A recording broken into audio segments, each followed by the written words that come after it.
Okay, so once again, I'm here in my garden measuring or observing the solar zenith transit.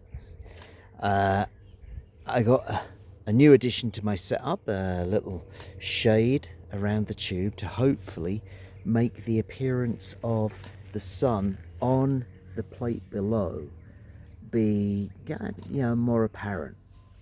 So I have used my level to check, and what we should have here, well, I got it to about 89.8 and about 89.8 on that axis as well, which is about as best as I can get it. I did think about actually making this up on my concrete pad up in my garden, but I thought I'd do it in the other garden. And you can see that the corn that I planted on the previous solar zenith transit is all just about ready. Now, I'm not quite ready to harvest it yet. I'm not quite ready to replant, so it's going to be a few days after zenith. But it's been a bit tricky with this corn.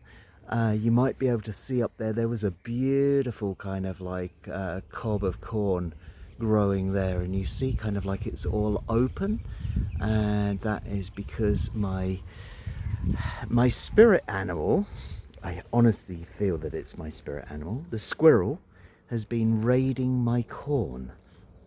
They are now very fat squirrels, and I'm very, very happy to be supporting the local wildlife, as it were. It's just a bit disappointing that I am not getting quite such a harvest.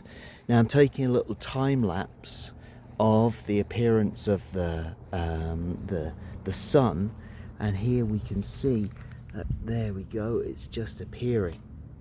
Now I'm expecting that to get brighter.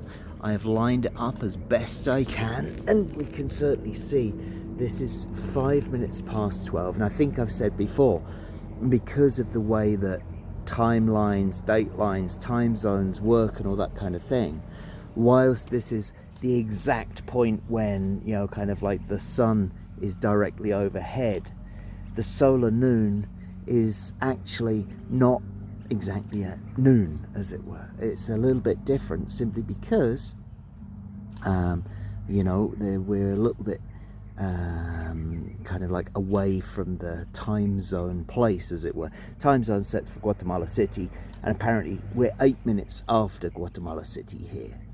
So, but I think you can kind of like see as we're getting closer to the exact point. Here we are. When I first started this video, you'd have seen there was no dot, and now there's very clearly this dot in the center, where we can see the sun shining through that vertical tube, showing us that it is the point of solar zenith. So, happy solar zenith.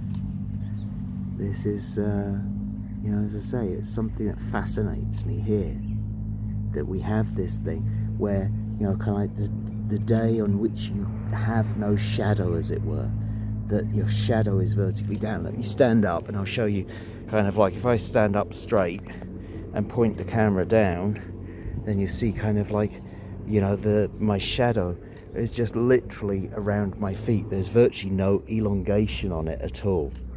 And so, as I say, coming from Northern Europe, this is also always, kind of like a fascination for me.